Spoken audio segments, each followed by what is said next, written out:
আরে কোথায় ডিম লাভারগুলো চলে এসো। আজকে আমি করেছি ডিম কারি। এইরকম ডিম কারি যদি হয় না আর কোনো কিছু লাগবে না, বিশ্বাস করো, এক পদেই বাজিমাত। আমি তো এক থালা ভাত এটা দিয়েই খেয়ে নিব। মাছ মাংসের ভালোবাসা একদিকে আর আমার বাবার ডিমের ভালোবাসা একদিকে। আমি তো ডিম আর আলু সেদ্ধ হলেও খেয়ে নিতে পারি, ডালের সঙ্গে ডিম হলে খেতে পারি, মানে যা কিছু সঙ্গেই তুমি বলো না কেন ডিমটা হলেই আমার হলো। ডিমগুলো আমি সেদ্ধ করে নিয়েছি, খোসা ছাড়িয়ে দিয়ে আর একটু চাকুর সাহায্যে একটু কেটে দিলাম যেন ভাজার সময় এটা তেল ছিটে না আসে। এবার আমি লবণ হলুদ আর একটু লঙ্কা দিয়ে ডিমটাকে ভালো করে মেখে নেব।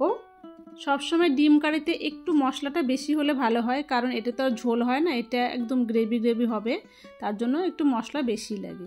তো প্রথমে আমি একটা ফ্রাইং প্যানে তেল গরম করে তাতে ডিমগুলো ভালো করে ভেজে নেব।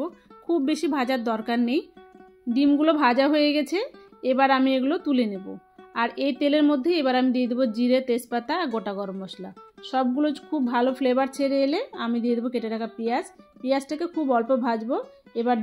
এবার আমি দিয়ে দেবো পেঁয়াজ বাটা। পেঁয়াজের সঙ্গে আমি দুটো রসুনও বেটে নিয়েছি আর দিয়ে দেবো আদা বাটা, টমেটো বাটা।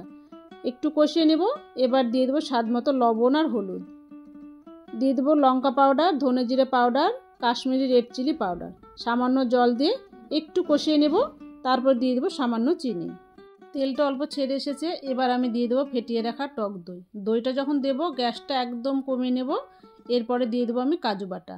এবার সামান্য জল দিয়ে এটাকে আমি খুব ভালো করে কষিয়ে নেব। আর সঙ্গে এবার আমি দিয়ে দেবো ভেজে রাখা ডিমটা দিয়ে দেবো। ডিমটা মশলার মধ্যে খুব ভালো করে কষিয়ে নেব, তাহলে ডিমের মধ্যে মশলাগুলো খুব ভালো করে ঢুকে যাবে। যখন দেখবে একদম তেলটা ছেড়ে এসেছে তখন আমি ফুটিয়ে রাখা জল দিয়ে দেবো। যতটা গ্রেভির দরকার ঠিক ততটাই দেবে। ভালো করে ফুটতে দিয়ে দেবো। 5 থেকে 7 মিনিটের জন্য গ্যাসটাকে কমিয়ে আমি ঢাকা দিয়ে এটাকে রেখে দেবো।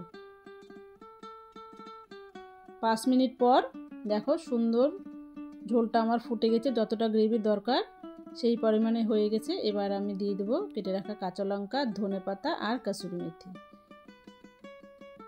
সব কিছু দেওয়া হয়ে গেছে। এবার আমি এটাকে গ্যাসটা বন্ধ করে ঢাকা দিয়ে রেখে দেবো। 5 মিনিট পর ঢাকা খুলে দেখো, এবার আমি সামান্য গরম মশলা দিয়ে এটাকে আমি নামিয়ে এবার পরিবেশন করব। তাহলে রেডি আমার ডিমের কারি, লুকিং সো গুড। তাহলে হয়ে গেল রুটি আন্ডা কারি। আমি তো আজকে ভাতের সঙ্গে খেয়েছি, তোমরা এটা নান, রুটি, পরোটা সব কিছুর সঙ্গেই খেতে পারো। গ্রেভিটা একদম মোটা হয়েছে।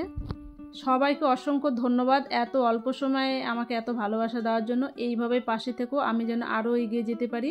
আমার ভিডিওটা ভালো লাগলে অবশ্যই লাইক, কমেন্ট, শেয়ার করবে আর নতুন নতুন রেসিপি পেতে আমার পেজটাকে ফলো করবে। দেখা হবে নতুন একটা রেসিপি নিয়ে পরের ভিডিওতে। ততক্ষণ সবাই খুব ভালো থেকো, সুস্থ থেকো, এনজয় করো। Thank you.